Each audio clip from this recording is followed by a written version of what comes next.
Hey friends, tonight we begin with something colder than most can imagine.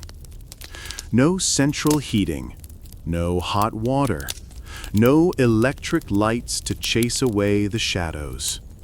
Just the slow drip of melting frost on stone walls, the crack of frozen straw underfoot, and breath hanging like mist in the air, even indoors.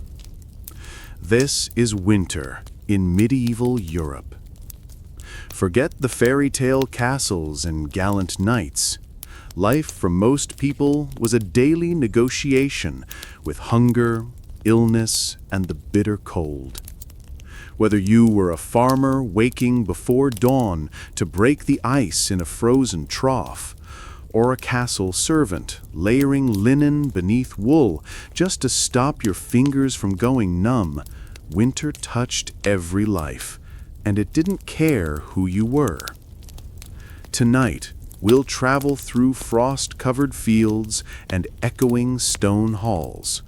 We'll sit near fires that barely warm, eat thick soups made to stretch through snowbound days, and listen to the silence of early sunsets and long candle-lit nights. So, before you drift off, take a deep breath, wrap yourself in modern warmth, and let's gently return to a world where survival meant understanding the cold and learning to live inside it. Winter work, from blacksmith to farmer. For the medieval farmer, the winter is a time of rest for the land. The fields lie fallow under a blanket of snow or a hard crust of frost. The great communal labors of planting and harvesting are over. But this does not mean that the work stops. For the peasant and the craftsman, the winter is not a time of hibernation, but a time for a different kind of work, a season of indoor tasks, of mending, of making, and of preparing for the year to come. Let us first visit the village blacksmith. His forge is a beacon of warmth and activity in the cold, quiet village. The air in his dark, smoky workshop is hot and smells of burning coal and hot iron. The roar of the bellows, the rhythmic, ringing clang of his hammer on the anvil, these are the powerful, life-affirming sounds of winter industry. The winter is the blacksmith's busy season. The farmers, free from their work in the fields, bring him their tools to be repaired. He heats a broken plowshare in the glowing heart of the forge until it is a malleable orange-white. He then lays it on the anvil and, with a powerful and practiced skill, he hammers it back into shape.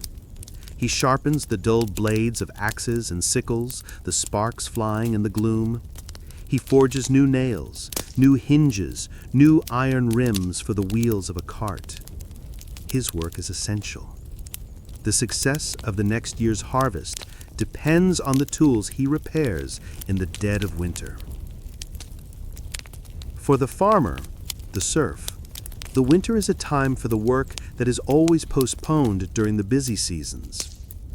He brings his animals into the barn or the byre, and there, in the warm, steamy, animal-scented air, he works. He mends a broken piece of harness, his fingers, stiff with the cold, skillfully weeding a new leather strap. He carves a new handle for a hoe from a piece of seasoned ash wood. He strengthens the wattle fence of his small garden, weaving the supple willow branches into a tight, sturdy barrier. This is also the time for processing the harvest. The grain that was stored in the autumn must be threshed. On the hard-packed earth floor of the barn, he lays out the sheaves and beats them with a flail, a simple tool of 2 sticks joined by a leather thong. The rhythmic, thudding sound of the flail is the sound of separating the life-giving grain from the worthless chaff.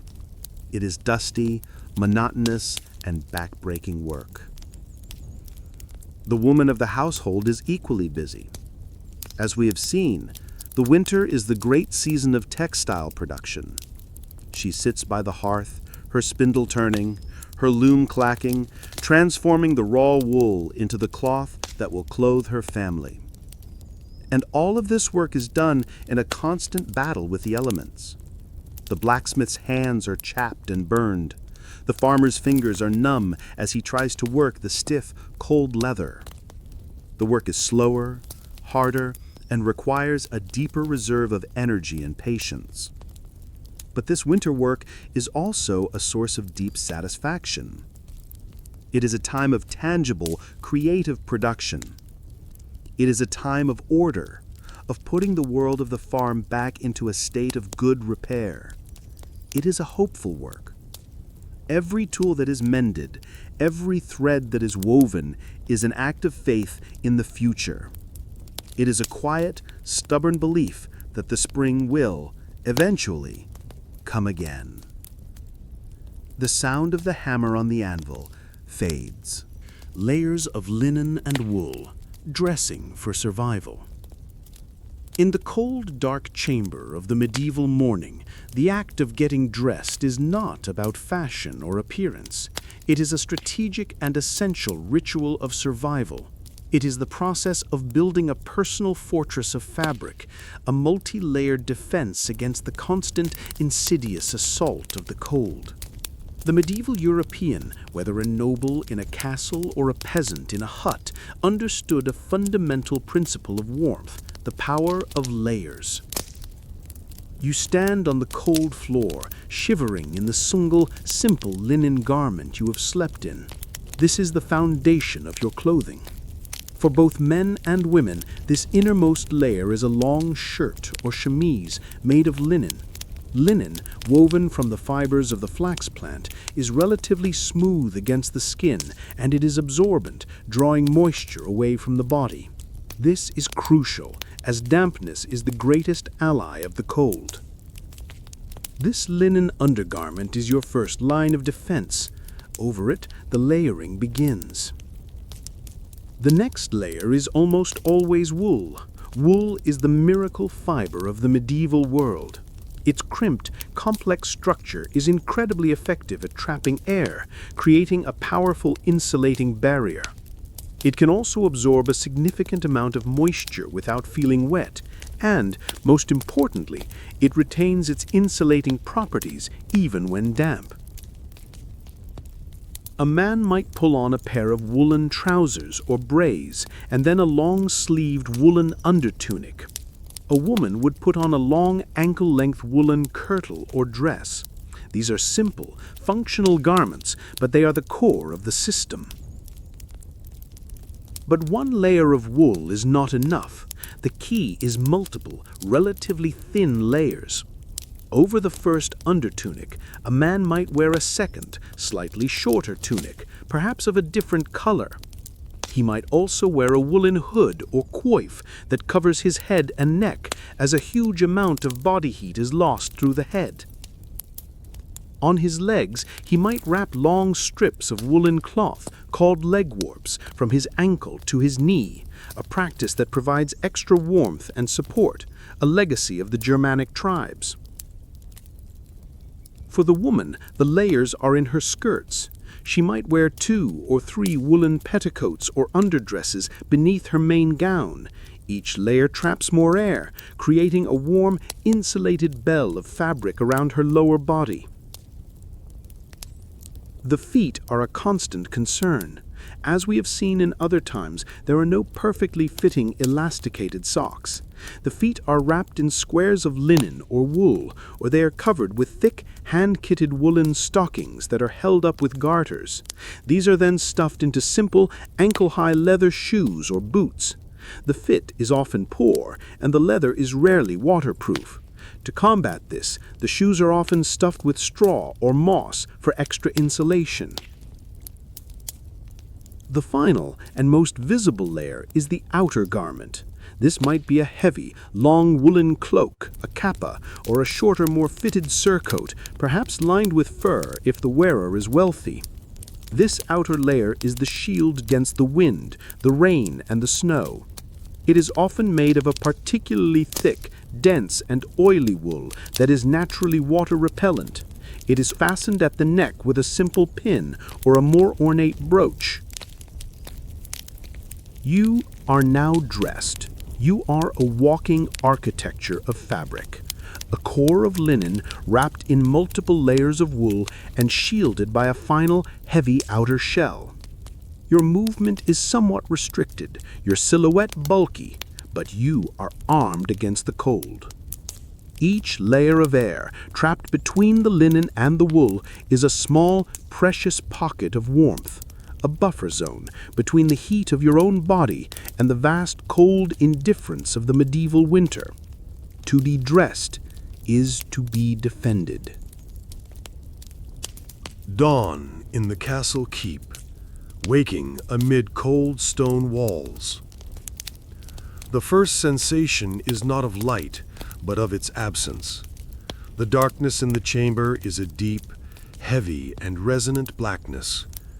But the second sensation is the one that truly defines the world, the cold. It is not the sharp, clean cold of an open window, but a deep, ancient, and patient cold. A cold that lives in the very bones of the stone walls that surround you. You are waking in a chamber high in a castle keep, somewhere in the heart of medieval Europe.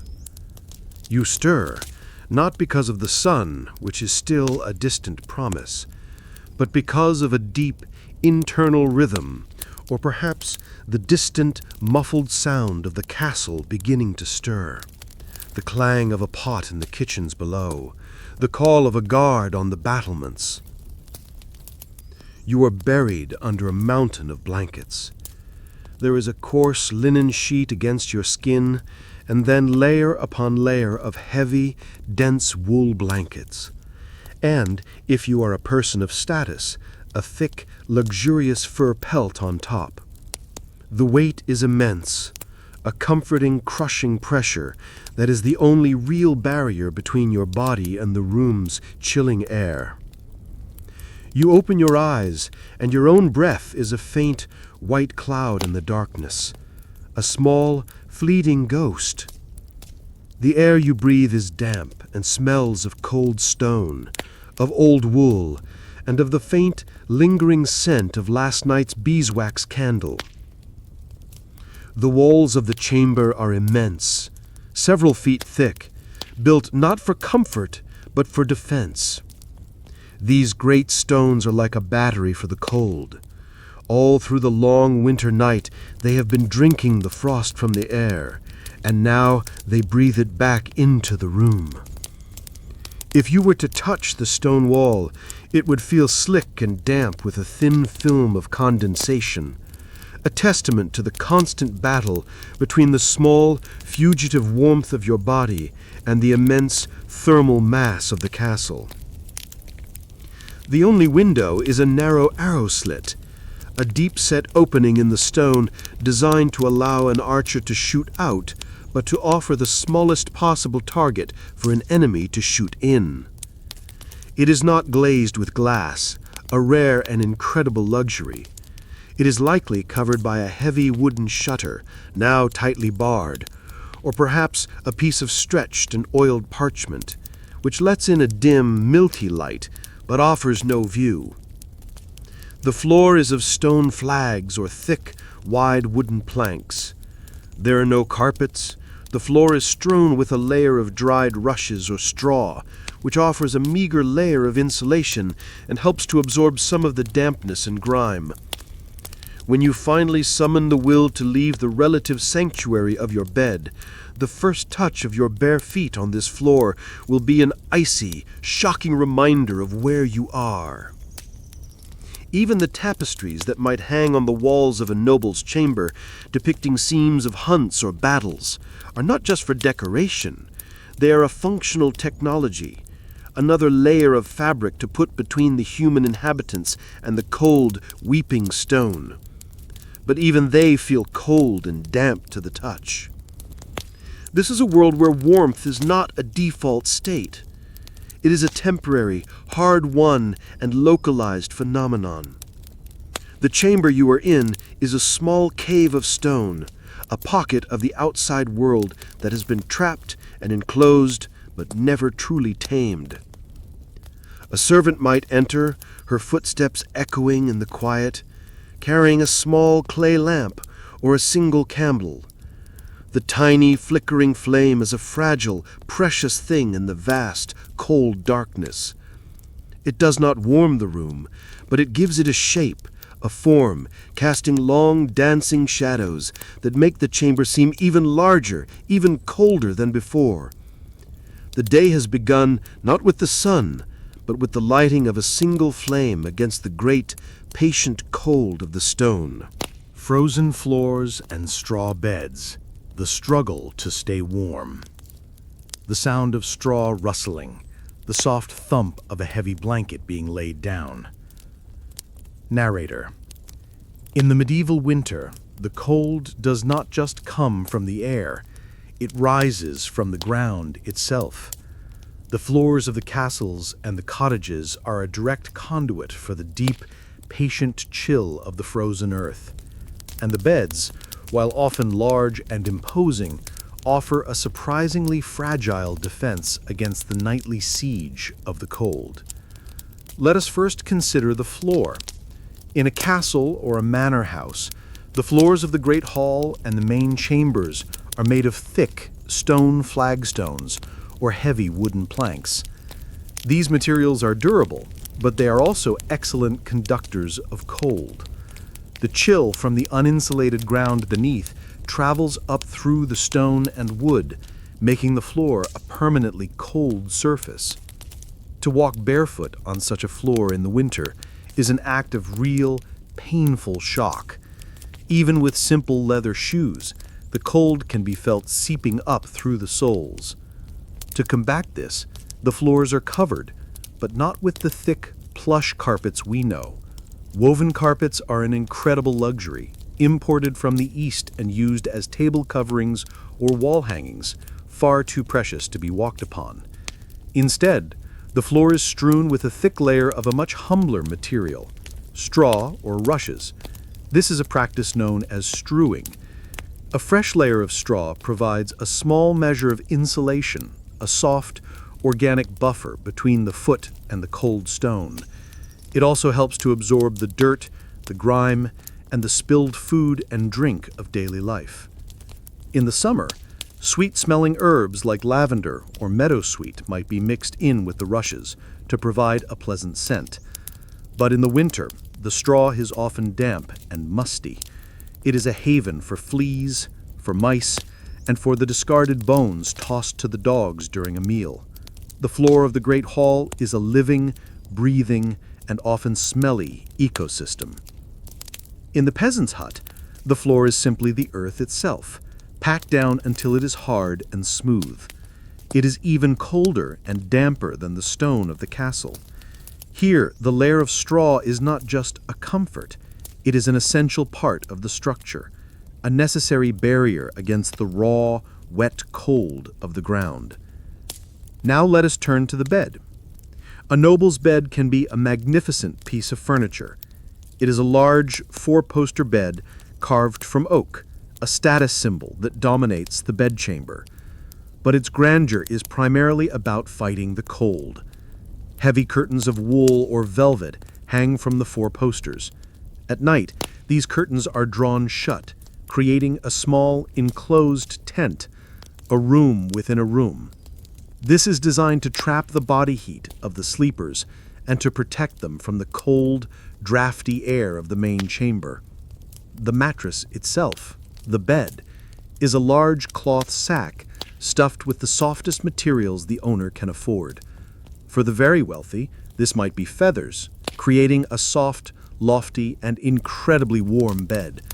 For a lesser noble, it might be wool flock or even horsehair. For the peasant, the bed is a much simpler affair. It is a straw-stuffed pallet on the floor or on a low wooden frame. The straw is a poor insulator and quickly becomes compressed and lumpy. The blankets are the final line of defense. They are heavy, dense wool. The peasant has one or two. The noble might have half a dozen, along with a heavy and incredibly warm fur coverlet, perhaps of wolf or bearskin. But even with all these precautions, the straw on the floor, the curtains around the bed, the mountain of blankets, the cold is a persistent intruder. A person goes to bed fully dressed in their undergarments, often with a woolen cap on their head. The struggle for warmth is a nightly one, a long, dark, and often losing battle until the first gray light of dawn. Meals in the chill, pottages, bread, and ale. In the medieval winter, food is more than just sustenance. It is a source of internal warmth, a small personal fire to be kindled in the belly against the great external cold. The winter diet is not one of light salads and delicate flavors. It is a diet of heavy, hearty, and often monotonous foods, designed to provide the maximum number of calories and the deepest, most satisfying sensation of warmth. The heart of the medieval winter diet, for the lord in his castle and the peasant in his hut, is the pottage. The pottage is the thick, slow-cooked soup or stew, a one-pot meal that is the culinary foundation of their world. Let us look into the great iron cauldron that hangs over the fire in the castle kitchen. Into this pot goes everything. The base is usually a grain, barley, oats, or, for the wealthy, wheat. To this is added whatever vegetables are available from the root cellar: onions, leeks, carrots, parsnips, and the ever-present cabbage. Dried beans, peas, and lentils are added to give the pottage body and protein. For the wealthy, the pottage is enriched with meat.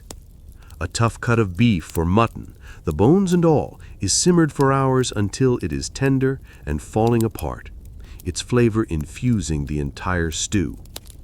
The flavor is further deepened with a splash of wine or ale and a handful of expensive imported spices, pepper, cloves, nutmeg, that signal the lord's wealth. For the peasant, the pottage is a much simpler affair. The base is the same, the humble barley or oats. The vegetables are the same, but the meat is a rare luxury. A small piece of salted pork or bacon might be added to the pot, its precious fat rendering out to give the pottage a smoky, savory flavor. But often the only seasoning is a clove of garlic and a pinch of salt. This pottage is the perfect winter food. It is hot, it is filling, and it can be kept simmering over the fire all day, a constant source of warm nourishment for any member of the household. Alongside the pottage, there is bread. Bread is the staff of life, the most essential of all foods. The quality of the bread is a direct reflection of social status. The lord and his family eat manchet, a fine white bread made from sifted wheat flour. The servants and the peasants eat maslin, a dark, heavy bread made from a mixture of wheat and rye, or a simple, coarse rye bread. This bread is not eaten on its own. It is a utensil, a trencher used to scoop up the thick pottage, its dense crumbs soaking up the hot liquid. And to drink, there is ale. Water is often unsafe to drink, but the process of brewing ale, of boiling the water and fermenting the grain, kills the harmful bacteria. Ale is a staple for everyone, from children to adults. It is not the strong, clear beer we know today. It is a thick, nutritious, and cloudy beverage, often called liquid bread. It is a source of calories, of hydration, and of a gentle, comforting warmth. The medieval winter meal is a simple, powerful, and deeply satisfying thing. It is a ritual of huddling together against the cold, of sharing a common bowl, of feeling the deep, internal warmth of a hot, heavy meal spreading through a chilled body. It is a diet of the earth, a diet of necessity, a quiet and savory victory over the bleakness of the season. Drafty halls and closing doors, battling the cold indoors. The medieval castle or manor house is a fortress designed to keep enemies out, But it is a fortress that is surprisingly poor at defending against a much more insidious and persistent foe, the cold winter wind.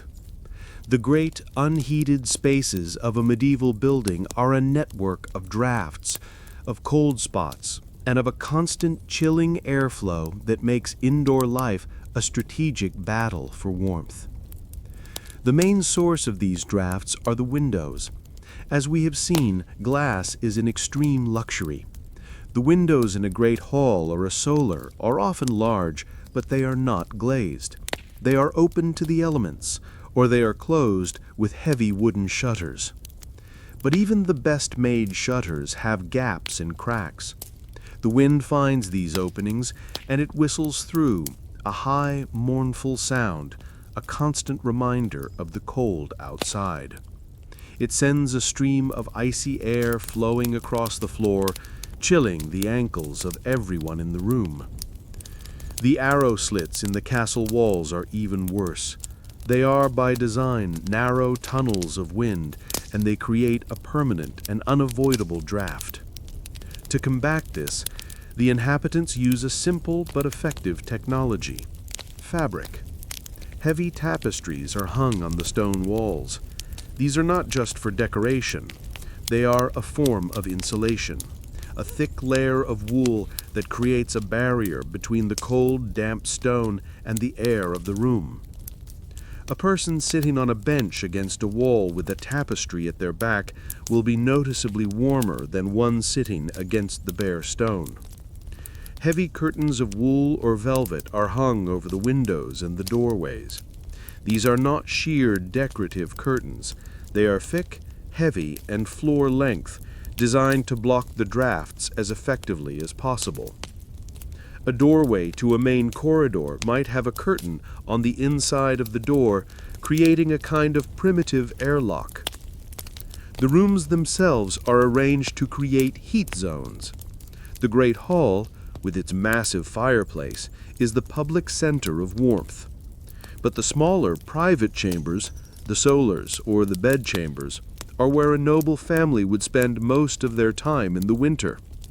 These rooms are smaller and easier to heat with their own, more modest fireplaces. Doors are a critical part of this system. They are made of thick, heavy oak, and they are kept closed.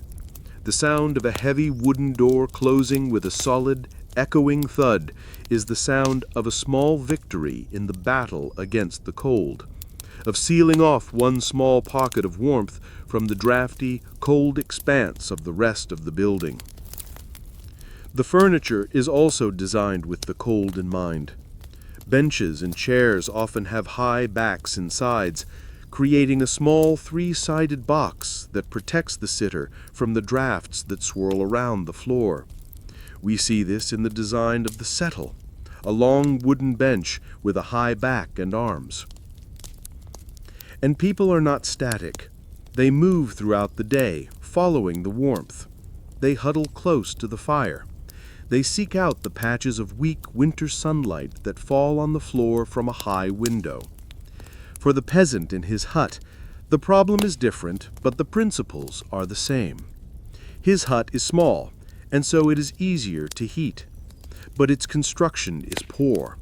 The wind finds its way through the chinks in the wattle and daub walls.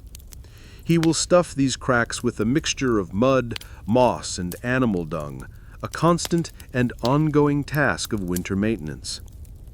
Life indoors is a constant, subtle dance with the air itself. It is about understanding the currents of the cold, about knowing where to sit, about the strategic use of a curtain or a tapestry. It is a life lived in a series of small, hard-won bubbles of warmth in a building that is always, in some small way, breathing the icy air of the outside world. Childhood in the cold. Play, work, and survival. In the medieval world, the winter landscape, which for adults is a place of hardship and labor, can be for a child a realm of magic and adventure. The same snow that blocks the roads and freezes the fields can transform the familiar world into a new and exciting playground. But for a medieval child, play is always intertwined with work, and the joys of the season are always shadowed by its dangers. When the morning's chores are done, the children are allowed a precious few hours of freedom. They're bundled in their simple, homespun woolens, their faces peeking out from under hoods and scarves. They burst out of the dark, smoky cottage into a world of brilliant, dazzling white. Their coys are not bought from a store, they are found in nature. The frozen river or the village pond becomes a magnificent skating rink. Their skates are not of steel, but are made from the polished leg bones of a horse or a cow, strapped to the bottoms of their shoes. They do not glide with the effortless grace of a modern skater. They propel themselves along the ice with a pointed staff, their movements a kind of shuffling, gliding motion. The sound of the bones scraping on the ice is a sharp, dry, and joyful sound. A steep, snow-covered hill becomes a place for sledding. The sleds are simple, homemade things, a piece of curved wood, or even a large, discarded shield. The thrill of the fast descent, the sting of the cold air on the face, the soft landing and a deep drift at the bottom, this is a moment of pure, unadulterated joy. But even their play is a form of training for the adult world. Their snowball fights are a game, but they are also a lesson in aim, in strategy, in the dynamics of a skirmish. Their wrestling matches in the snow are a way of building strength and resilience. And the play is always temporary.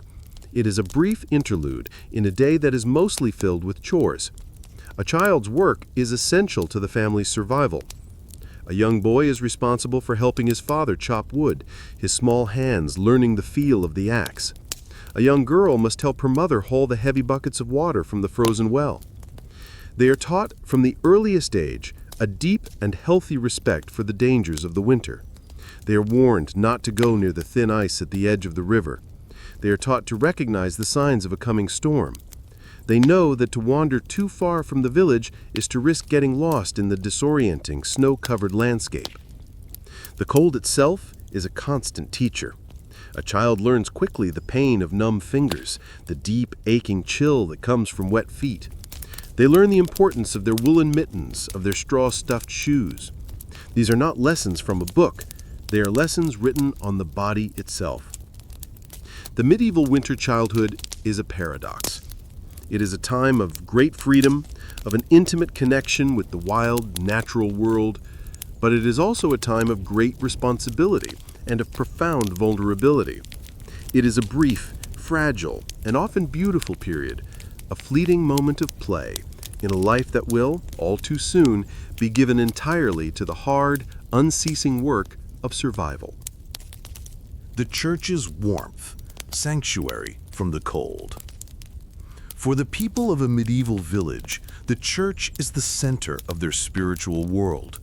But in the depths of winter, it offers a different, more immediate, and more tangible kind of salvation. It offers a sanctuary from the relentless, biting cold.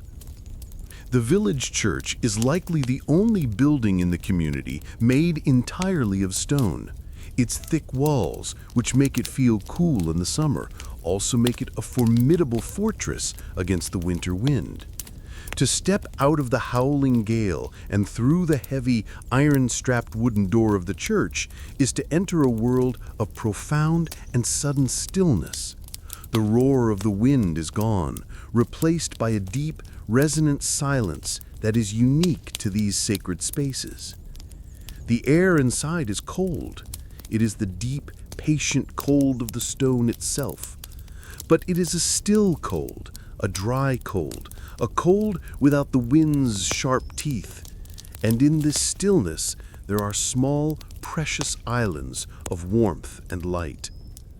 Dozens of candles flicker on the altars and before the statues of the saints.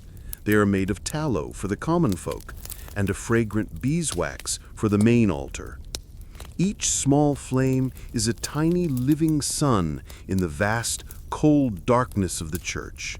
Their light is soft, it is gentle, and it does not reach the high, vaulted shadows of the ceiling, but it creates a sense of intimacy, of a sacred, protected space. And the candles provide a small measure of heat, A person might stand for a moment before a bank of votive candles, holding their numbed hands out to the small collective warmth of the tiny flames, a silent, grateful prayer. The church also has the scent of warmth. The air is thick with the sweet, resinous smell of incense burned during the daily Mass. This scent clings to the cold stone, a permanent perfume that speaks of ritual, of mystery, and of a different, warmer spiritual world. On a Sunday, the church becomes a true community gathering place. The entire village huddles together on the cold stone floor, their bodies sharing warmth. Their collective presence, their breathing, their simple animal heat raises the temperature of the building by a few precious degrees. They are not just a congregation, they are a small, temporary herd finding warmth in their numbers. For the medieval person, the church is a powerful symbol. It is a physical representation of the house of God, a piece of heaven on earth. And in the winter, this symbolism becomes deeply and physically real. It is a place of refuge, of safety, of a light that shines in the darkness. To sit in the cold, candlelit stillness of the church, to listen to the priest's chanted Latin echoing in the stone vaults, is to be transported for a time from the brutal, mundane reality of the winter. It is to be reminded that there is a world beyond the cold, a promise of a different kind of warmth, an eternal spring.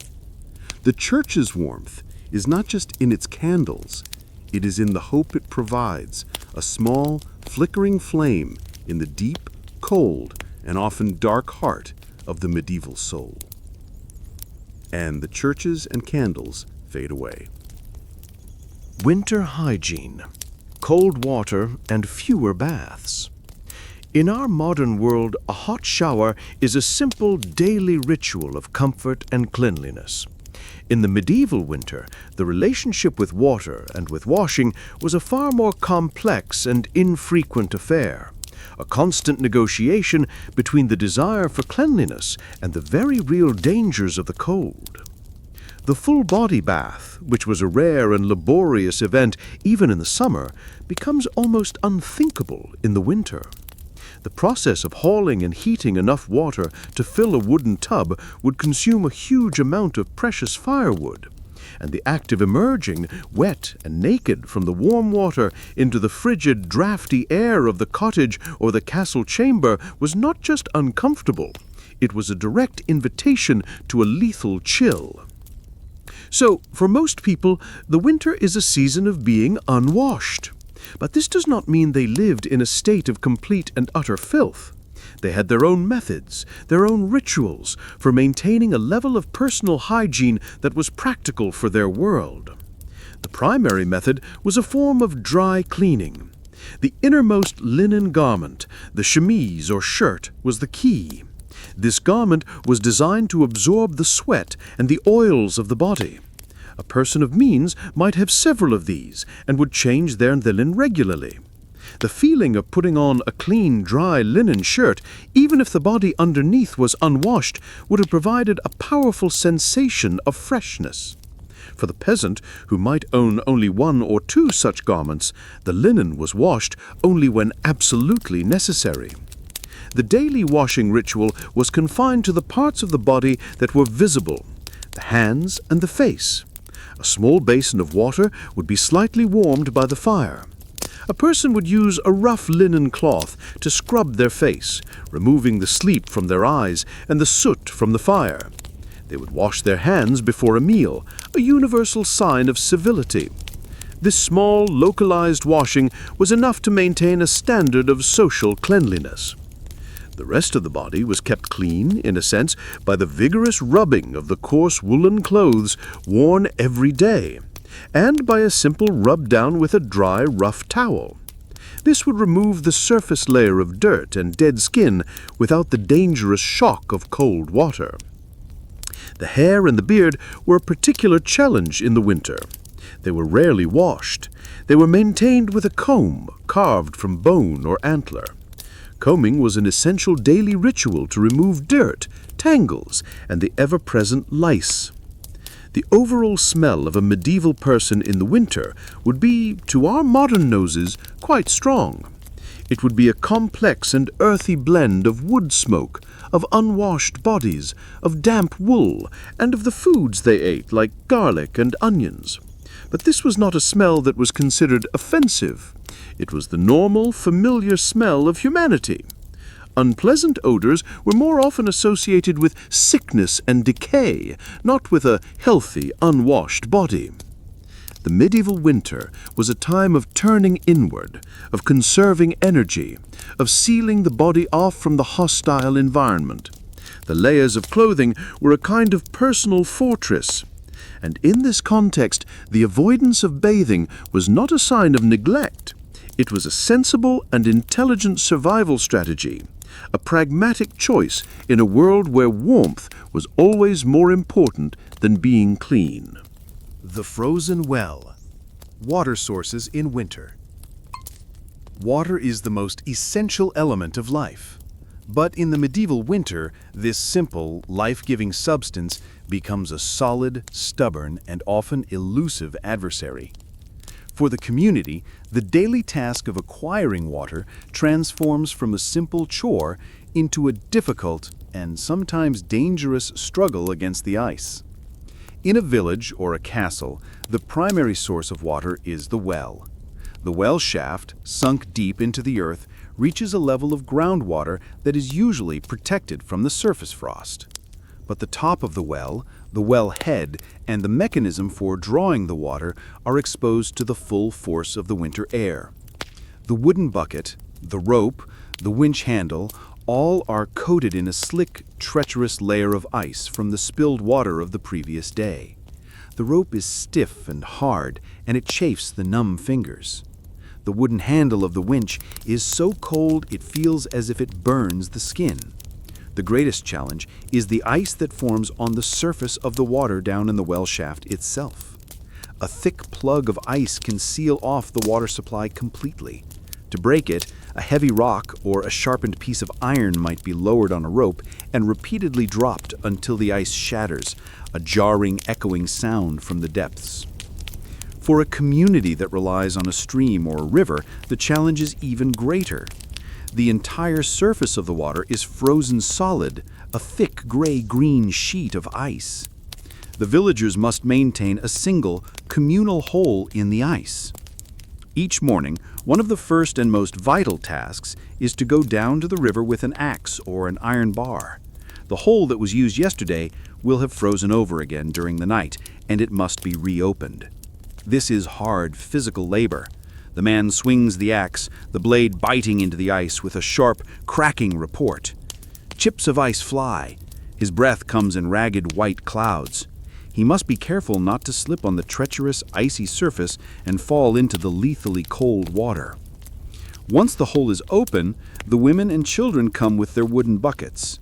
They line up, taking turns to dip their buckets into the dark, impossibly cold water that has welled up. The journey back to the cottage or the castle is a slow, careful balancing act. The water is heavy, and to spill it is to waste a precious resource that was won with great effort. A spilled drop instantly freezes on the path, making it even more dangerous. This water is used for everything: for drinking, for cooking the daily pottage, for the small ablutions of the hands and face. Every drop is valuable. And then there is the snow. In many ways, snow is a gift. A bucket of clean, fresh snow brought inside and melted by the fire provides a source of pure, clean drinking water, often safer than the water from the well or the river. A large cauldron is often kept by the hearth, constantly being refilled with snow, a slow but steady source of the day's drinking water. The daily struggle for water is a fundamental rhythm of the medieval winter. It is a testament to the community's resilience and their ability to work together to overcome a shared challenge. The single, dark hole in the ice of the river is a symbol of their stubborn refusal to be defeated by the frozen world. Hunting in snow, tracking game for food. In the deep of a medieval winter, The preserved food in the larder is a monotonous and dwindling resource. The desire for fresh meat is a powerful and primal one. For the lord and the peasant alike, the frozen forest becomes a place of opportunity, a silent white landscape, where the skills of the hunter can mean the difference between a lean meal and a feast. The winter hunt is a different and more challenging art than the hunt of the summer. The forest is transformed. The familiar green world is gone, replaced by a stark, monochromatic palette of white snow and the dark skeletal forms of the trees. For the nobleman, the hunt is a sport, a martial exercise, and a display of his mastery over the land. He does not go alone. He is the leader of a hunting party, accompanied by his knights, his huntsmen, and a pack of specially trained hounds. Their prey is the high game of the forest, the wild boar with its fearsome tusks, and the noble stag.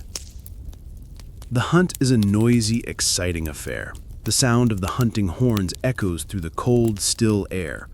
The baying of the hounds is a thrilling, chaotic music. The hunters, on horseback, follow the chase, their brightly colored clothes a vivid splash against the white snow. The hunt is a piece of theater, a demonstration of aristocratic power and leisure. For the peasant, the hunt is a much quieter, more solitary, and more desperate affair. He is a poacher, and he moves through the forest like a ghost. His prey is not the noble stag, but the humble rabbit or the wary wood pigeon. He is a master of the winter landscape. The snow, which is an obstacle, is also a book. It records the story of every creature that has passed. He can read the delicate, hopping tracks of a rabbit, the three-toed print of a bird. He knows how to build a simple but effective snare from a bent sapling and a loop of cord, and where to place it on a game trail. He might have a simple, self-made bow. He moves with an infinite patience, his body blending into the snowy landscape, his senses alive to every sound, every movement. The silence of the winter forest is his ally. The cold is his constant enemy. He must remain still for long periods, and the cold seeps into him, numbing his fingers, making it difficult to draw his bowstring. The hunt is a battle of endurance as much as it is a battle of wits. A successful hunt is a moment of quiet, profound triumph. A single rabbit brought home and added to the pottage pot is a gift of immeasurable value. It is a taste of the wild, a taste of life, a small but vital victory against the lean monotony of the winter diet. Whether a nobleman on his great horse or a peasant on his silent snowshoed feet, the winter hunter is a figure of deep connection to the natural world. He is a participant in the ancient, primal drama of predator and prey, a drama that is played out in the beautiful, silent, and unforgiving theater of the frozen forest. Winter clothing for nobles, furs and embroidery. While the peasant in his cottage is bundled in coarse, undyed wool, the noble in his castle faces the winter in a wardrobe that is not only a defense against the cold, but a powerful and public statement of their wealth, their status, and their refined taste. The clothing of the medieval aristocracy in winter is a world of rich textures, of deep colors, and of the ultimate luxury, fur. The basic principle of layering is the same for the lord as it is for the serf. But the materials are a world apart. The nobleman's linen undertunic is not of rough, homespun cloth, but of a fine, almost translucent linen imported from Flanders. It is soft against the skin, a mark of a body that is not accustomed to the abrasion of manual labor. His woolen garments are of a much higher quality. The wool is finer, the weave is tighter, and the colors are magnificent. The medieval dyer is a master of a complex and expensive art. A nobleman's tunic might be a deep, rich crimson, dyed with kermes, an insect-based dye that is incredibly costly. Or it might be a vibrant blue, or a deep forest green. These bright colors are a stark and deliberate contrast to the bleak, colorless landscape of the winter. They are a declaration of wealth, a sign that the wearer can afford these rare and precious pigments. And then there is the fur. Fur is the ultimate winter luxury, the most visible and potent symbol of aristocratic status. The nobleman's outer cloak, his surcoat, or the sleeves and hem of his tunic are lined or trimmed with fur. The type of fur is a precise indicator of rank. A simple knight might have a lining of rabbit or fox fur. A great lord or a duchess might wear the gray and white fur of the squirrel, vair, or the pure white black-tipped fur of the ermine, which is reserved for the highest royalty. To be wrapped in fur is to be enveloped in a cloud of soft, deep, and incredibly effective warmth. It is also to be wrapped in a visible sign of one's own importance. The women of the castle, the noble ladies, wear long flowing gowns of heavy wool or velvet, a fabric that is so expensive it is almost a form of currency. Their dresses are often intricately embroidered, the colored silk threads creating beautiful patterns of flowers, animals, or heraldic designs. This embroidery is the work of countless hours, a testament to the lady's own skill or to the skill of the servants in her household. It is another layer of conspicuous consumption, of a beauty that is created for its own sake. Even the indoor shoes of a noble are a statement of luxury. They are not the heavy, practical leather boots of the outdoors. They are soft, slipper-like shoes made of fine leather or even silk, often with long, pointed toes that are completely impractical for any kind of real work. So, when the noble family gathers in the great hall, they are a vibrant spectacle of color and texture against the cold gray stone. The deep red of a lady's gown, the white flash of an ermine collar, the soft sheen of velvet in the firelight. Their clothing is a beautiful, intricate, and deeply political language. It speaks of their separation from the world of labor, of their mastery over the resources of their land, and of their place at the very top of the great unmoving pyramid of medieval society. Black Death's chill, winter's deadly partner. The medieval winter is a season of natural, predictable hardship. The cold, the darkness, the scarcity of food, these are the familiar enemies. But when the Great Plague, the Black Death, swept through Europe in the mid-14th century, it found a powerful and deadly ally in the winter. The cold and the malnutrition of the winter months did not cause the plague, but they created the perfect conditions for it to become an even more devastating and unstoppable force. Imagine a village in the heart of winter. The people are already weakened. Their diet for months has been a monotonous and nutrient-poor ration of stored grain and salted meat. Their bodies are lacking the vitamins and the strength needed to fight off a major illness. Their immune systems are suppressed by the constant, grinding stress of the cold. And into this vulnerable community, the plague arrives. It spreads with a terrifying speed in the enclosed, crowded conditions of the winter. The families are huddled together for warmth in their small, poorly ventilated cottages. The windows are shuttered, the doors are sealed against the drafts. The air is thick, smoky, and stagnant. In this environment, the pneumonic form of the plague, which is spread through the air by coughing, can pass from one person to another with a devastating efficiency. A single infected person can condemn their entire family. The symptoms of the plague are made even more terrible by the cold. The high fever that is one of the first signs is accompanied by violent, uncontrollable shivering, a body trying to fight a fire within while being assaulted by an ice-cold world without.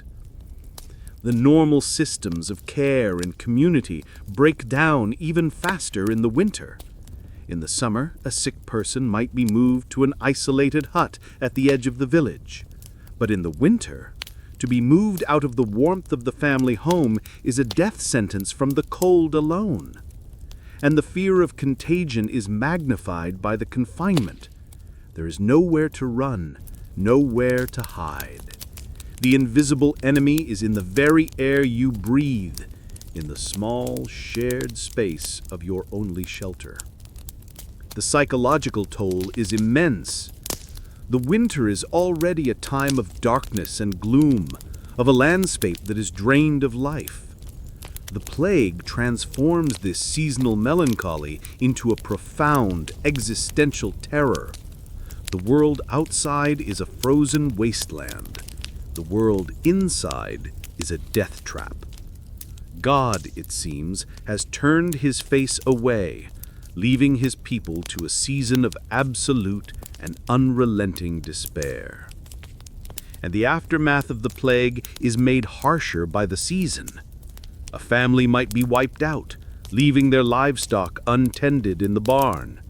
A husband dies, leaving his widow and small children to face the rest of the winter without a person to chop the wood or to hunt for food.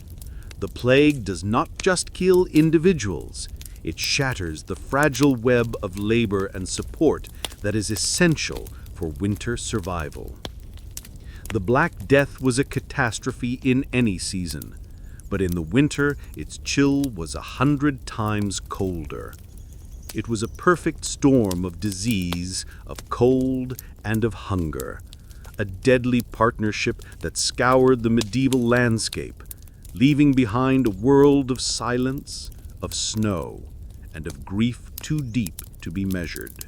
Snow travel, sleds, horses, and frozen roads. In the medieval world, travel is a difficult and dangerous undertaking even in the best of seasons. But in the winter, the simple act of moving from one place to another becomes a monumental challenge, a slow and often perilous journey across a frozen and hostile landscape. The great network of roads, which are little more than muddy, rutted tracks for most of the year, disappear under a deep and uniform blanket of snow. The familiar landmarks that guide a traveler, a particular bend in the road, a large standing stone, are buried and hidden. To travel in the winter is to navigate a world that has been erased. For the common person, travel on foot is the only option, and it is a slow and exhausting one.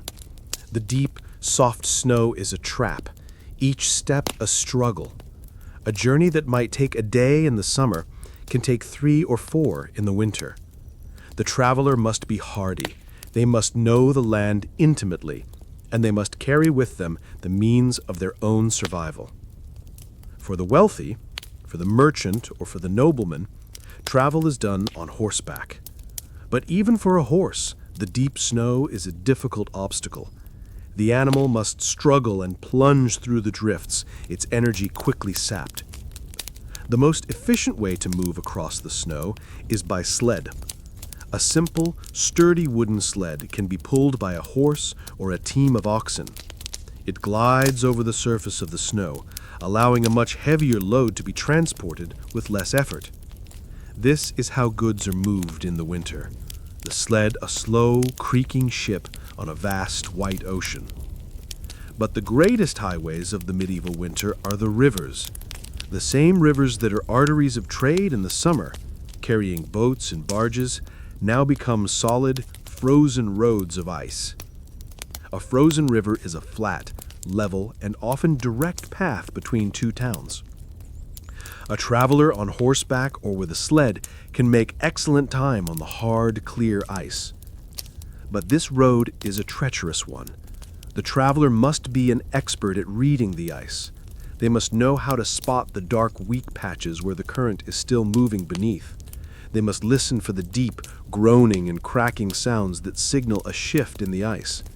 To break through is to be plunged into the lethally cold water, a death sentence for both man and beast. And then there is the danger of the weather itself.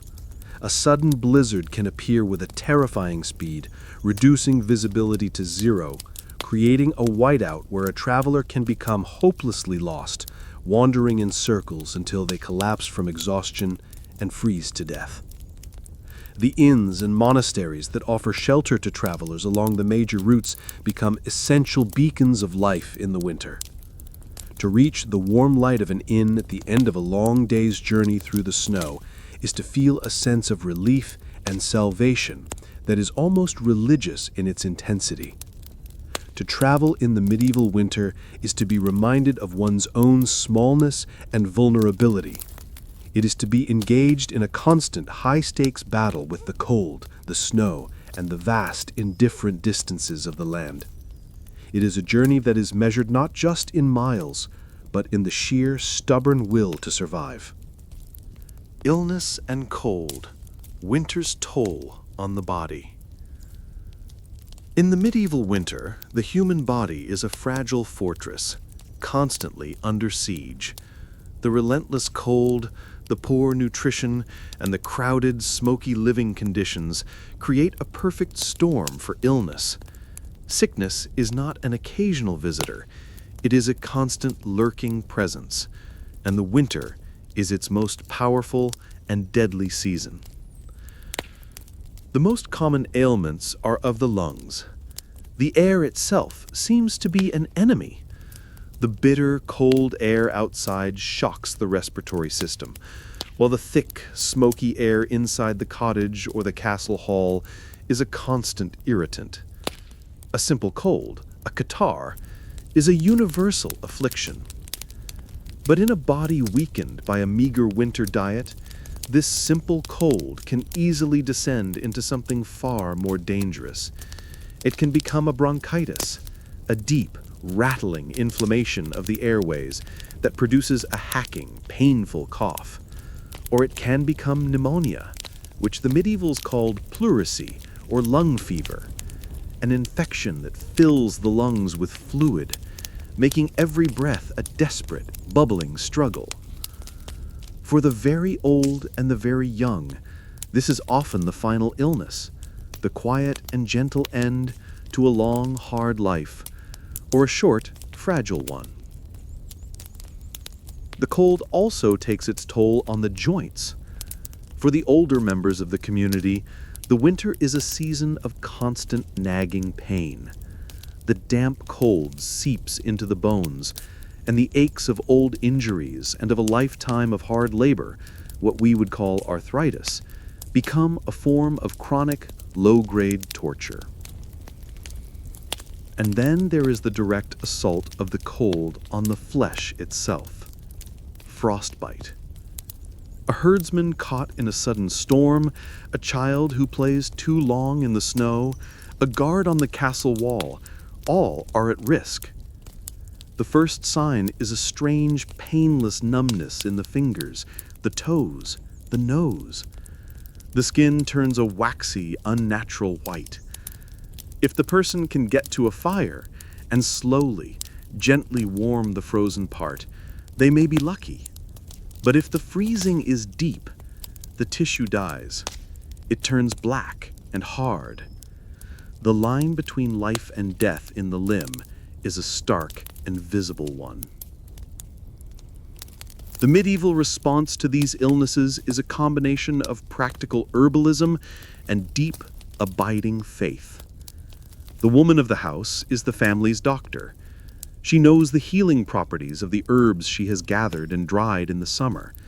A tea made from the flowers of the linden tree is given for a fever. A thick, pungent poultice of onions and garlic is placed on the chest to try and draw out the sickness of the lungs. A wound might be packed with the fine, dusty spores of a puffball mushroom, which was known to have styptic and antiseptic qualities. But when these simple remedies fail, the only recourse is to prayer and to the care of the body. The sick person is kept as warm as possible. They are given nourishing broths, made by boiling the bones of a chicken or a rabbit, if such a luxury is available. The winter is a great culling. It is a time when the strong might survive and the weak are taken.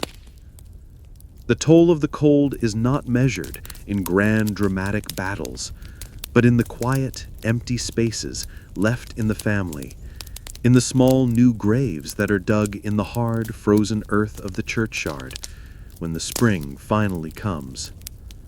Firewood and fuel, the lifeblood of warmth. The edge of firewood and fuel, the lifeblood of warmth. The mention of firewood and fuel is not a matter of comfort. It is a matter of survival. In the medieval winter, the most valuable currency is not gold or silver. It is heat. And heat comes from one primary source: fire. The fire in the hearth is the lifeblood of the household, the central beating heart that keeps the family alive. And the fuel for this fire, the firewood, is a precious and often jealously guarded resource. The year's supply of firewood is not something that is bought from a store. It is the product of long, hard, and continuous labor. The right to gather wood is a complex and often contentious issue. The great forests that cover much of medieval Europe belong to the lord of the manor. He reserves the best timber, the great straight oaks for building, the fine ash for making tools and weapons, for himself. A peasant is forbidden from cutting down a living tree. To do so is a serious crime, a form of theft against the lord. But the peasant does have certain limited rights, known as Eastover. He is allowed to gather wood by hook or by crook. This means he can take any dead wood that he can pull down from the trees with a shepherd's crook, or that he can find lying on the forest floor. So all through the year, but especially in the autumn before the first snows, the entire family is engaged in the work of gathering fuel. They go into the woods with sacks and small hand carts. The children, with their sharp eyes, are good at spotting the fallen branches and the dry dead wood. It is slow, painstaking work. The gathered wood is brought back to the cottage and stacked in a great pile, the wood pile. A large and well-ordered wood pile is a source of immense security and pride. It is a visible testament to the family's industry and their foresight. It is their bank account of warmth for the coming winter. But the wood gathered by hook or by crook is often of poor quality. It is green or it is rotten. It does not burn hot, and it produces a great deal of smoke. In some regions, another important source of fuel is peat. In the moorlands and bogs, the family will spend a part of their summer cutting the peat into thick, dark, brick-like blocks. These are then stacked and left to dry in the wind and the sun. Dried peat burns slowly and with a unique, earthy, and pungent smell. A stack of peat bricks is another form of winter security. Once the winter sets in, the management of this fuel supply is a critical daily task. The fire is not allowed to blaze merrily all day long. The wood is carefully rationed. A large fire is built for cooking, and then it is allowed to die down to a bed of smoldering embers, which provides a low but steady source of heat. The fire in the great hall of the castle is a different matter. The lord has the right to all the wood he needs. His fire is a statement of power and abundance. It burns with huge, well-seasoned logs of oak, a fuel that is denied to his tenants. For the peasant, the fire is a constant source of anxiety. Is the woodpile high enough? Will it last until the spring? What will we do if we run out? The answer to that question is a terrifying one. To run out of firewood in the dead of winter is to be left defenseless, to be at the mercy of the cold. And so the rhythmic sound of the axe splitting logs in the cold, clear air of a winter's morning is not just the sound of a chore. It is the sound of life. It is the sound of a family making its own warmth, its own light, its own small defiant stand against the vast, frozen darkness. Winter crafts: knitting, weaving, and repairing. The winter is a time when the world outside the walls of the home is largely dormant, the land locked under a sheath of ice and snow. But inside, in the dim, smoky light of the hearth, the medieval household comes alive with a different kind of productivity. The long, dark hours of the winter are not a time of idleness. They are the great season of crafts, a time for the slow, patient, and essential work of making, mending, and preparing for the year to come. For the women of the household, the winter is dominated by the creation of textiles. This is the time to transform the raw wool from the summer shearing into the cloth that will protect the family from the cold. The work is a long, multi-stage process, a kind of domestic magic. The first sound of the evening is often the soft, rhythmic whirring of the spinning wheel, or the even more ancient sound of the drop spindle. The woman takes the carded wool and, with a skill that seems effortless but has taken a lifetime to perfect, she spins it into a strong, even thread. Her hands are never still. She spins while she talks, while she watches the children, while she waits for the pottage to cook. The spun thread is then taken to the loom. The loom, a large wooden frame that often takes up a significant portion of the small cottage, is the great machine of the household. The woman stands or sits before it, weaving the threads back and forth, the shuttle flying, the beater thumping down each new line of the weft. The rhythmic clack-thump of the loom is the heartbeat of the winter household. The cloth grows with an almost imperceptible slowness, a tangible product of these dark, quiet hours. And then there is the knitting. With needles carved from bone or wood, the woman knits the thick, warm stockings, the mittens, and the caps that are the family's first line of defense against frostbite. For the men, the winter is the time for the crafts of wood and leather. The tools of the farm, which have been battered and worn by a season of hard use, must be repaired. The man of the house sits by the fire, a piece of ash wood in his hands, and carefully carves a new handle for a hoe or a hammer. He uses his sharp knife to mend a broken piece of leather harness, his fingers strong and sure. This is also a time for making new things. He might carve a set of simple wooden spoons for the family, or a small toy, a horse, a doll for a child. These are not just acts of utility, but acts of quiet, creative expression. In the castle, the crafts are more specialized. The blacksmith is at his forge, the carpenter in his workshop, the leather worker in his own space. But the principle is the same. The winter is a time of intense, focused indoor production. This winter work is a form of hope. It is a refusal to surrender to the darkness and the idleness of the season. It is an investment in the future. Every thread that is spun, every tool that is mended, is a preparation for the spring, for the return of the light, for the continuation of the great cycle of life and labor. It is a quiet, powerful, and deeply human way of weaving a fabric of resilience against the long, cold night. Frozen meals, preserving food in the cold. In a world without refrigeration, the medieval European is a master of a different kind of food science, the science of preservation. Survival through the long, barren winter depends entirely on the ability to take the abundance of the autumn harvest and make it last until the spring. The winter larder is a museum of ancient and ingenious techniques for defying the natural process of decay. The most powerful and universal of all preservatives is salt.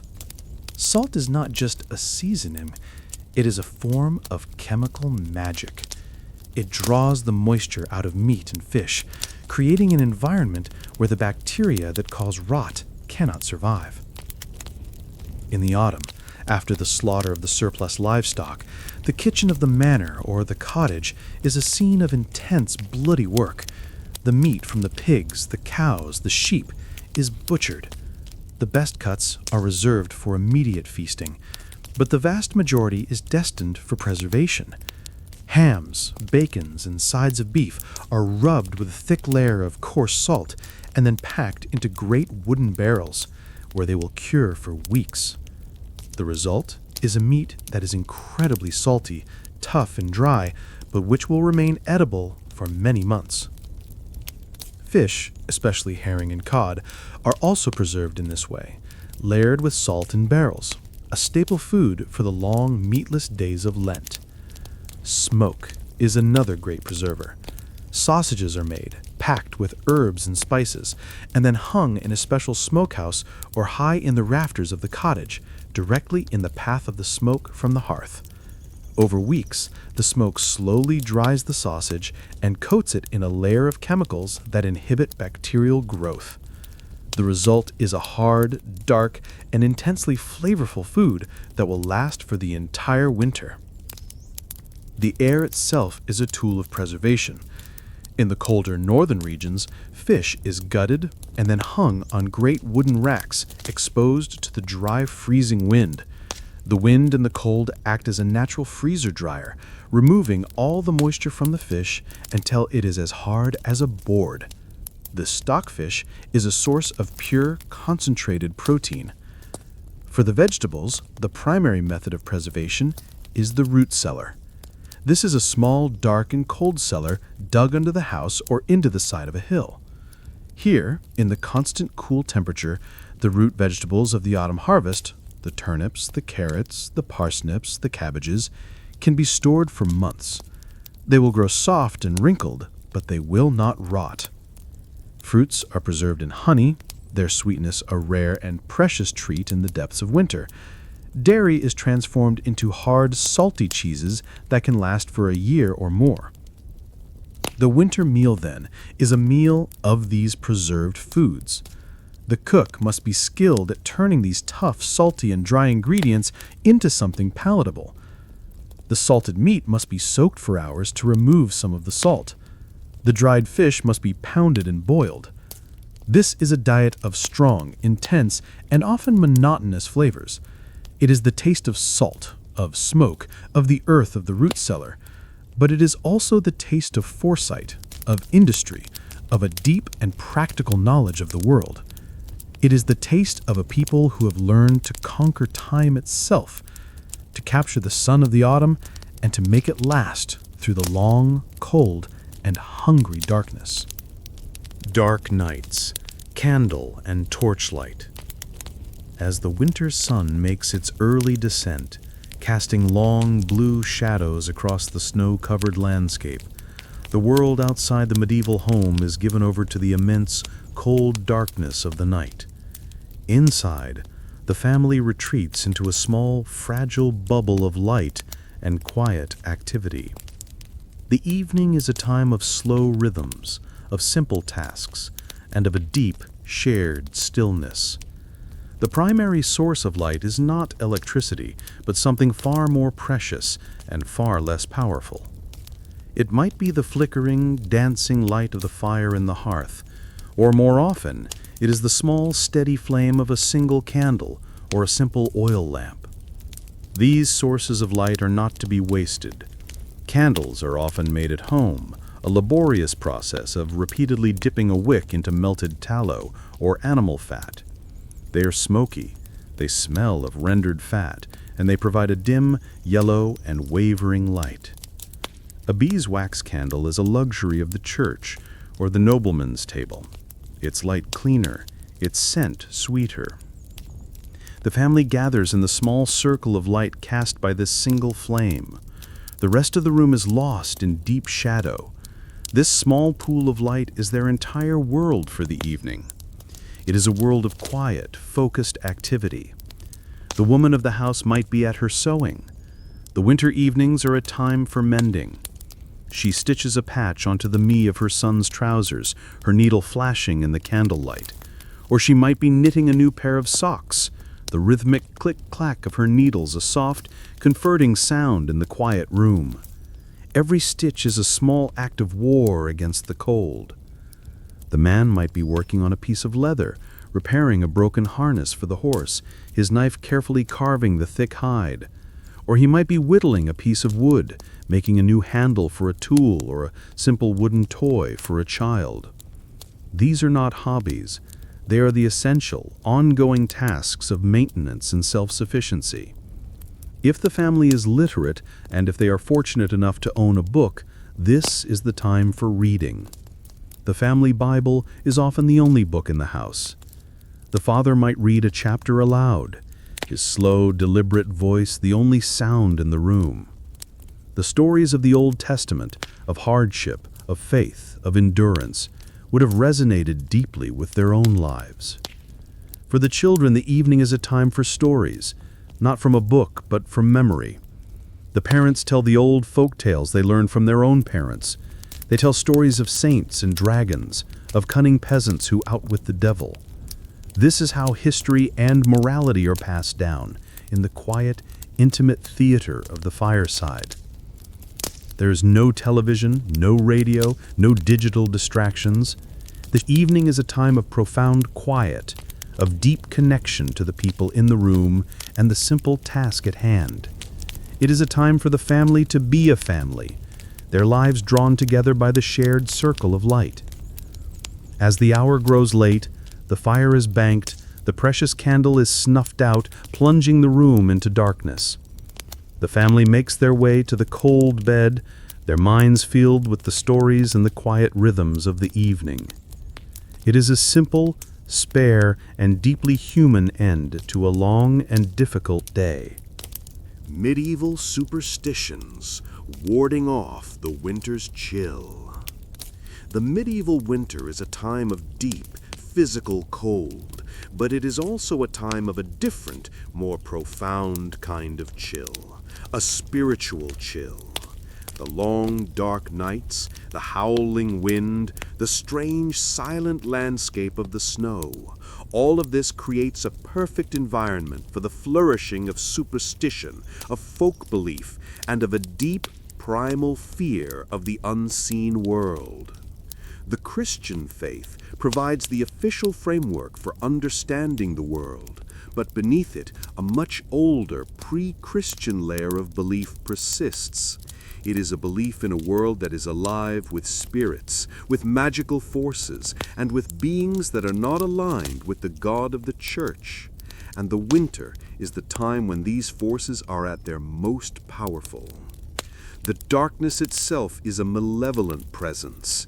It is the time when ghosts, demons, and the spirits of the restless dead are said to roam the earth. The family huddles closer to the hearth, its light a sacred protective barrier against the things that move in the night. A special prayer might be said to ward off nightmares, which are believed to be the work of a demon, the mare, that sits on a sleeper's chest and steals their breath. The forest, a dark and silent presence at the edge of the village, is a place of particular dread in the winter. It is the home of the wild hunt, a ghostly procession of spectral hunters and their hounds that is said to ride across the sky on the stormiest nights. To witness the wild hunt is a terrifying omen of death or disaster. To protect themselves, the medieval family relies on a host of small magical rituals and amulets. A piece of iron, such as a horseshoe, is nailed over the door. Iron is believed to have the power to repel evil spirits and mischievous fairies. A branch of the rowan tree or a sprig of St. John's wort might be hung in the house for the same reason. Salt, a precious and life-giving substance, is also believed to have protective powers. A little salt might be sprinkled across the threshold to prevent evil from entering. Sounds are also important. The ringing of the church bell is not just a call to prayer. It is a powerful weapon. Its sacred sound believed to drive away demons and to break the spells of witches. And then there are the creatures of the winter folklore. The werewolf, The man who can take the shape of a wolf is a creature of the deep, hungry winter. The stories told by the fireside are cautionary tales, warning children not to stray too far from the safety of the village, for the hunger in the woods can sometimes wear a human face. This world of superstition is not a separate thing from their Christian faith. The two are woven together in a complex and seamless tapestry. A peasant will pray to a saint for protection, but he will also make sure the iron charm on his door is secure. He will attend Mass, but he will also know the old pagan names for the full moon of the winter. These beliefs are not a sign of ignorance. They are a way of making sense of a world that is full of inexplicable and terrifying things. They are a set of tools, of rituals and charms for imposing a small measure of human control on a universe that often seems chaotic, hostile, and deeply, frighteningly alive. Winter's End, the first thaw. After months of a world locked in a state of suspended animation, of a landscape that is only shades of white and gray, the first signs of the thaw are small, subtle, and almost miraculous. Hope, in the late medieval winter, does not arrive with a grand announcement. It arrives as a whisper, as a single drop of water, as a subtle shift in the quality of the light. It might begin with a change in the wind. For months, the wind has blown from the north, a sharp, biting, and relentlessly cold presence. And then one day, a person steps outside and feels something different. The wind has shifted. It is coming now from the south or the west, and it carries on it not the sharp edge of ice, but a soft, damp, and almost living quality. It is a breath of a different, warmer world. Then comes the sound. It is a sound that has not been heard for months, and its return is startling. It is the sound of dripping water. From the edge of the thatched roof, a single icicle, which is hung like a dagger for months, begins to weep. A single clear drop of water forms at its tip, hangs for a moment, and then falls. It is followed by another, and another. Soon a slow, steady, and musical dripping can be heard all along the side of the house. It is the sound of the world beginning to unfreeze. It is the sound of the great ice lock being broken. The sun, which has been a distant, powerless disk in the sky, begins to feel different. It has a new warmth, a new strength. It climbs a little higher in the sky each day. It begins to win its daily battle with the frost. On the south-facing side of the cottage, a small, dark patch of bare earth appears in the snow. It is a tiny island of mud in an ocean of white. And to the person who has seen nothing but snow for what feels like an eternity, this small patch of mud is the most beautiful sight in the world. The days grow noticeably longer. The oppressive, endless nights begin their slow retreat. The world is being filled with light again. And then come the signs of life.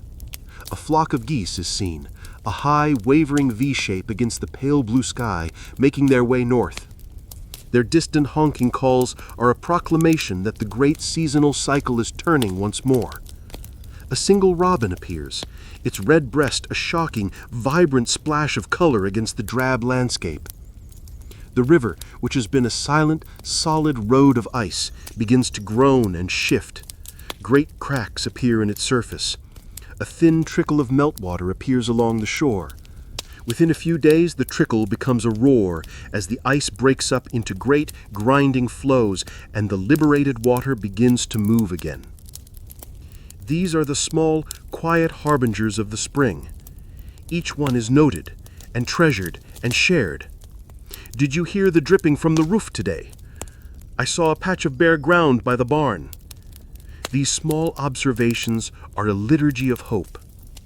The long siege is ending. The world is coming back to life. The great white silence is being broken by the sound of water and the call of birds. The air itself feels different, full of the smell of damp earth and the promise of new growth. The medieval person takes a deep breath of this new air. The taste of it is the taste of survival. Winter clothing for nobles, furs and embroidery. While the peasant in his cottage is bundled in coarse, undyed wool, the noble in his castle faces the winter in a wardrobe that is not only a defense against the cold, but a powerful and public statement of their wealth, their status, and their refined taste. The clothing of the medieval aristocracy in winter is a world of rich textures, of deep colors, and of the ultimate luxury, fur. The basic principle of layering is the same for the lord as it is for the serf.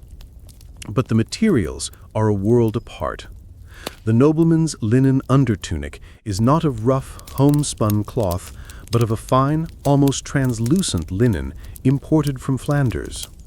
It is soft against the skin, a mark of a body that is not accustomed to the abrasion of manual labor. His woolen garments are of a much higher quality. The wool is finer, the weave is tighter, and the colors are magnificent. The medieval dyer is a master of a complex and expensive art. A nobleman's tunic might be a deep, rich crimson, dyed with kermes, an insect-based dye that is incredibly costly. Or it might be a vibrant blue or a deep forest green. These bright colors are a stark and deliberate contrast to the bleak, colorless landscape of the winter. They are a declaration of wealth, a sign that the wearer can afford these rare and precious pigments. And then there is the fur. Fur is the ultimate winter luxury, the most visible and potent symbol of aristocratic status. The nobleman's outer cloak, his surcoat, or the sleeves and hem of his tunic are lined or trimmed with fur. The type of fur is a precise indicator of rank. A simple knight might have a lining of rabbit or fox fur. A great lord or a duchess might wear the gray and white fur of the squirrel, vair, or the pure white black-tipped fur of the ermine, which is reserved for the highest royalty. To be wrapped in fur is to be enveloped in a cloud of soft, deep, and incredibly effective warmth. It is also to be wrapped in a visible sign of one's own importance. The women of the castle, the noble ladies, wear long flowing gowns of heavy wool or velvet, a fabric that is so expensive it is almost a form of currency. Their dresses are often intricately embroidered, the colored silk threads creating beautiful patterns of flowers, animals, or heraldic designs. This embroidery is the work of countless hours, a testament to the lady's own skill or to the skill of the servants in her household. It is another layer of conspicuous consumption, of a beauty that is created for its own sake.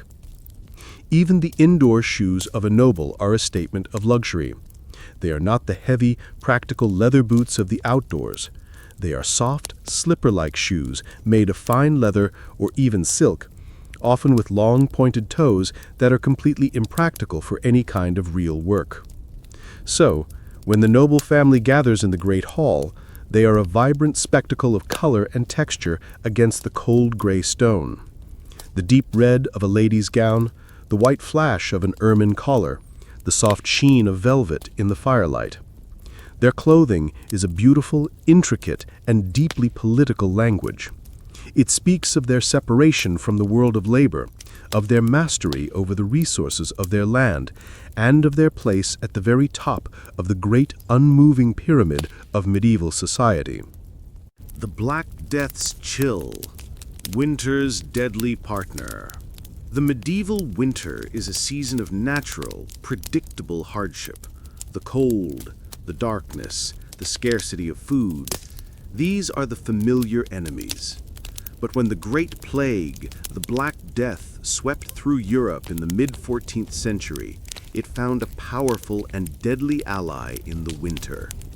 The cold and the malnutrition of the winter months did not cause the plague, but they created the perfect conditions for it to become an even more devastating and unstoppable force. Imagine a village in the heart of winter. The people are already weakened. Their diet for months has been a monotonous and nutrient-poor ration of stored grain and salted meat. Their bodies are lacking the vitamins and the strength needed to fight off a major illness. Their immune systems are suppressed by the constant, grinding stress of the cold. And into this vulnerable community, the plague arrives. It spreads with a terrifying speed in the enclosed, crowded conditions of the winter. The families are huddled together for warmth in their small, poorly ventilated cottages. The windows are shuttered, the doors are sealed against the drafts. The air is thick, smoky, and stagnant. In this environment, the pneumonic form of the plague, which is spread through the air by coughing, can pass from one person to another with a devastating efficiency. A single infected person can condemn their entire family. The symptoms of the plague are made even more terrible by the cold. The high fever that is one of the first signs is accompanied by violent, uncontrollable shivering, a body trying to fight a fire within while being assaulted by an ice-cold world without. The normal systems of care and community break down even faster in the winter. In the summer, a sick person might be moved to an isolated hut at the edge of the village. But in the winter, to be moved out of the warmth of the family home is a death sentence from the cold alone. And the fear of contagion is magnified by the confinement. There is nowhere to run, nowhere to hide. The invisible enemy is in the very air you breathe, in the small, shared space of your only shelter. The psychological toll is immense. The winter is already a time of darkness and gloom, of a landscape that is drained of life. The plague transforms this seasonal melancholy into a profound existential terror. The world outside is a frozen wasteland. The world inside is a death trap. God, it seems, has turned his face away, leaving his people to a season of absolute and unrelenting despair. And the aftermath of the plague is made harsher by the season. A family might be wiped out, leaving their livestock untended in the barn. A husband dies, leaving his widow and small children to face the rest of the winter without a person to chop the wood or to hunt for food. The plague does not just kill individuals, it shatters the fragile web of labor and support that is essential for winter survival.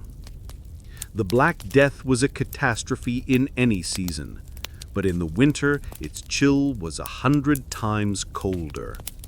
It was a perfect storm of disease, of cold, and of hunger, a deadly partnership that scoured the medieval landscape, leaving behind a world of silence, of snow, and of grief too deep to be measured. Medieval festivals, fire and feasting in winter.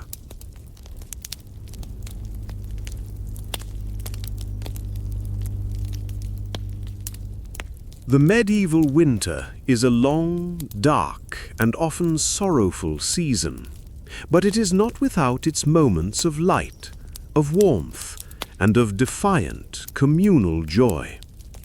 Woven into the fabric of the dark months are the great winter festivals, a series of celebrations that provide a powerful and necessary antidote to the cold and the gloom.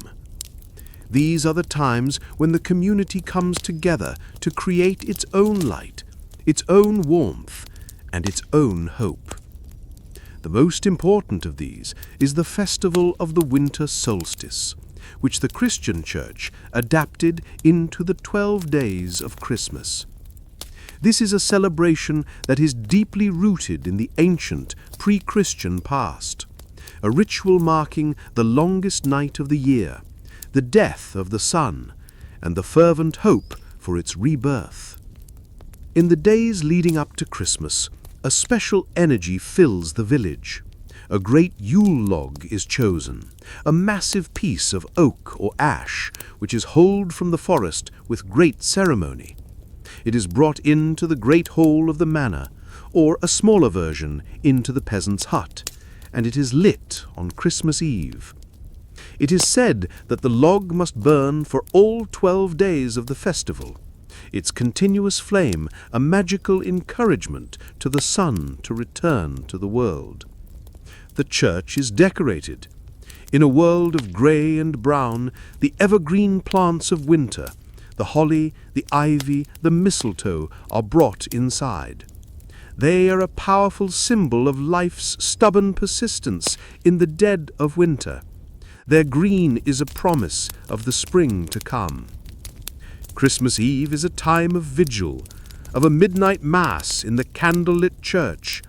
And then Christmas Day itself is a day of feasting. This is the one time of year when the rigid social order is, for a moment, relaxed. The lord of the manor will often host a great feast in his hall, and all of his tenants, all the serfs and their families are invited.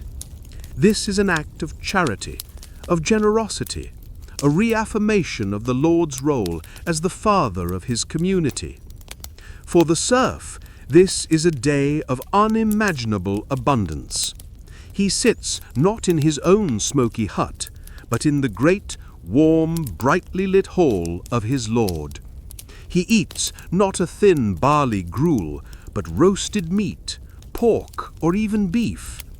He drinks not water, but strong, spiced ale. It is a taste of a different world, a brief, intoxicating escape from the daily grind of his own life. There is music, there are games, there is laughter. The winter for a day is forgotten. The 12 days of Christmas are a period of rest from labor.